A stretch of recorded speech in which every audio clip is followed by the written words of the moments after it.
Para kanino po ba yung sulat na yan? Ay, sulat ko para sa mag-anak natin sa probinsya.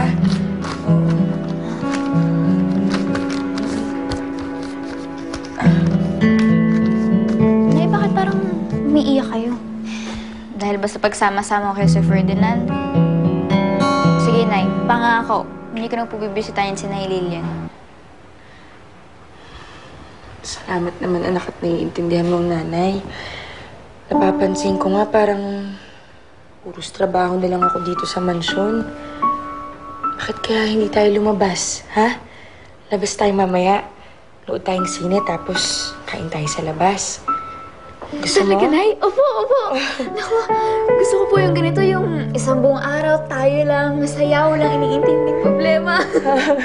Sige. Pupuntahan kita sa eskwela mamaya, ha? Ako magsusundo sa'yo. O, sige po. Oo, ha? Sige. Sige, baka malate ka na. Sige, maliligo na po ako. Sige.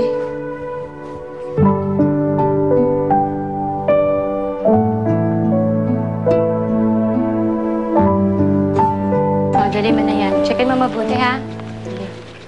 Nurse Ana, pwedeng makahiram naman ng cellphone. Bakit, Lilian? Sino bang tatawagan mo? Si Mylene, yung anak ko. Kilala mo yun. Tagal na kasi namin hindi nagkikita eh. Alam mo ba yung number? Oo, binigay niya sa akin. Tingnan ko nga.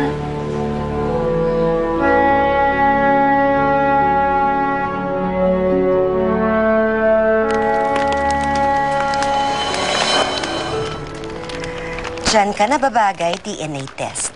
Ngayong wala na yung proof na mag-ama nga sina Ferdinand at Catherine, aasikasuhin ko naman ngayon si Catherine. Anong balak mo kay Catherine? Well, kung masama ako, sinama ko na siya dyan sa pagsunog ng DNA test na yan. Pero meron pa naman akong natitirang konting katinoan sa aking katawan, kaya itatapon ko na lang siya. Itatapon ko siya na parang basura. At saan mo naman siya itatapon? Sa tingin mo ba papayag si Ising? At bakit naman hindi? Aba, madali lang utuin yung muchachang yan, ano? Isa pa, siya ang gagamitin kong paraan para mailayo dito si Catherine.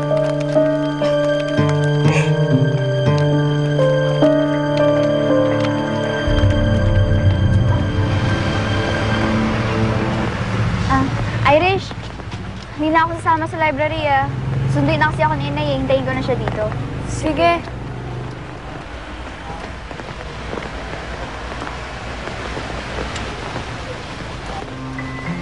Catherine.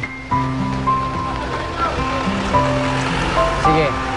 Pag di ka lumingon, ako maghahatid sa'yo pauwi. Pero pag lumingin ka, mamasyal tayo. Alam mo, ang arte mo. Lumingon ka. Wala nang bawian yan, ha? Saan tayo kakain? Sir Charles, pasensya ka na. Susundin kasi ako ni Inay, eh. Sandali lang naman yun, eh. Sige na. Ay, sorry.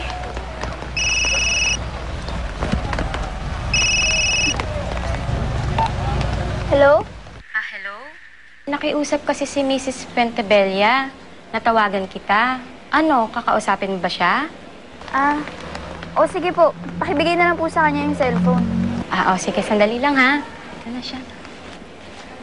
Hello? Mylene? Anak? Kamusta ka na? Tagal na natin din nagkikita. Buti na lang binigay mo sa akin yung number mo nung huli mong punta rito. Kailan ba tayo magkikita?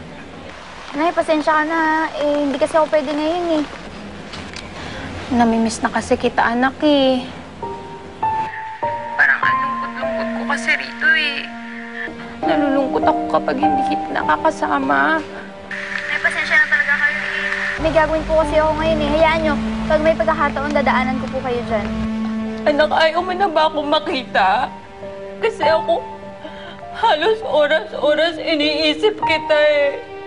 Hirap na ako, anak. Parang ang sikip-sikip sa dibdib. Nay. Anak, parang awa mo naman, oh. Pabigyan mo na ako. dalawin mo naman ako dito, Maylin, ho. Miss na kita, anak, eh. Sir Charles, pwede ba ako samahan kay Nanay Lilian? Kasi baka sumpungin na naman yun eh. Tagal namin pinagtsagaan yun. Sige. Pero paano si Aling Ising? Tatawagan ko na lang yun.